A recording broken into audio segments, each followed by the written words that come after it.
Alrighty, hello everyone, it's Silver Kyle here, and today I'm going to be reviewing Bravely Default on the 3DS. Now this is an old school RPG, and it really doesn't break any grounds in terms of the story. It's something that you've seen before, where there's four main characters, and they all come together to go on this quest.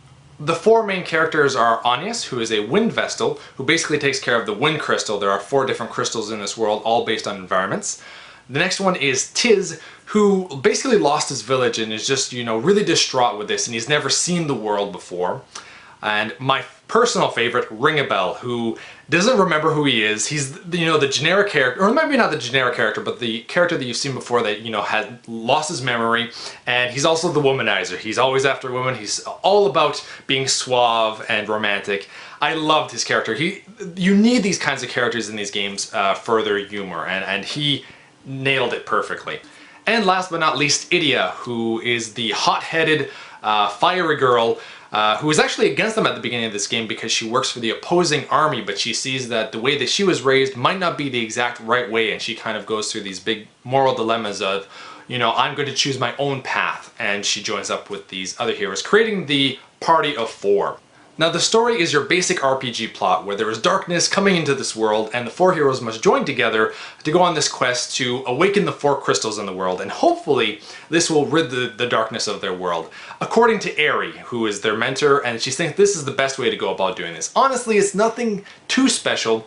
By the time you get to the 5th chapter, something interesting happens, and afterwards you're so interested and invested in this twist basically, but the game kind of becomes redundant. You just kind of go through the motions. There's nothing really new added into the game after chapter 5 until the very end of the game, and at that point it is rewarding. It makes sense what goes on, but it doesn't come to a conclusion until the end, and I really wish they would have added a few more items during this. Another negative aspect in this game is that there is a lot of talking. You'll have a cutscene where you'll actually have all the characters talking and they're moving around, and then right afterwards you get to another scene where, boom, you finish that cutscene and you have to press the Y button to get a party chat, which is basically just their heads and talking. There's just so much talking in this game.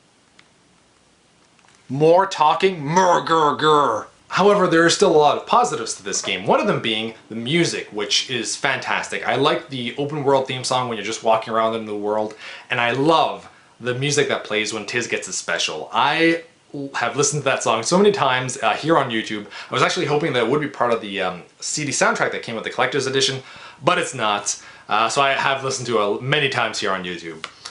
Another huge positive to this game is the environments. The locations I find are so detailed and they're so kind of unique. When you get into this city and you don't move your character, it kind of pans back, and it's just you just get to see how big and beautiful these cities are.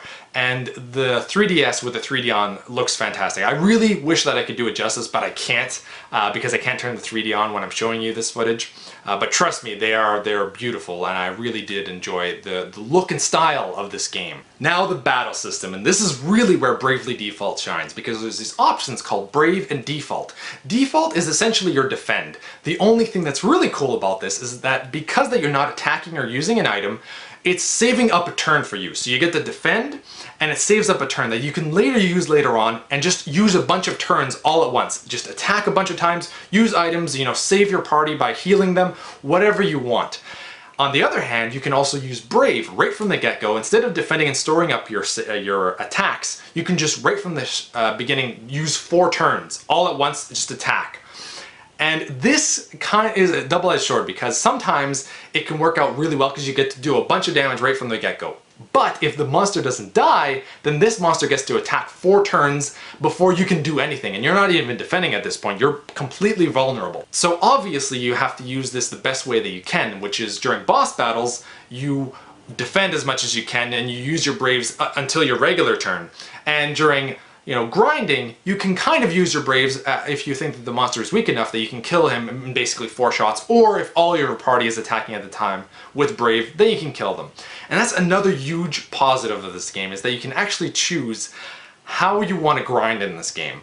What I mean by this is that you can actually change the setting at any time from the difficulty settings. So you can have it easy, normal, hard at any time that you want to change it in this game.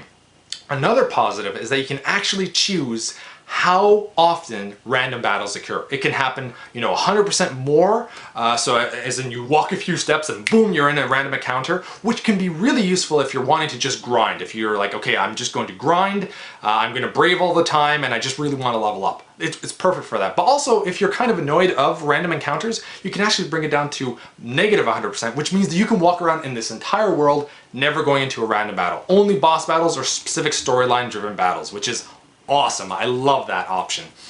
For grinding too, it's really nice because you can actually press the Y button so that it becomes really easy, because then it goes with what you did last time around. If everyone braved, you can all do that once again. I love that option. You can just basically just be playing for an hour, just grinding, move a few steps, get into a battle. The Y button is already pressed, so they just automatically do this. All you have to do is kind of move the thumb around so that you're at least walking around and going into random encounters. I love it. Ah, crap, my party wiped. So while the storyline in Bravely Default isn't all that amazing until the very end of the game when everything is revealed, and the characters do take a little bit to warming up to, other than Ringabel and Edea, who thankfully you have to kind of humor you as they bicker and argue, I will say that the strongest point for this game is that it is an old school RPG system with a fantastic battle system, a really nice way of mixing job classes that you can mix and match to figure out which works best for your party, and an ease of use for the grinding system. I think I'm going to actually have a hard time playing other RPGs that don't have such an easy way to grind. It's one of the negatives of playing this game. But I will say that if you do like RPGs and you have a 3DS, definitely pick this up. I'm going to give it an 8.5 out of 10. Thank you all for watching. You've been Bearded In. Beardage!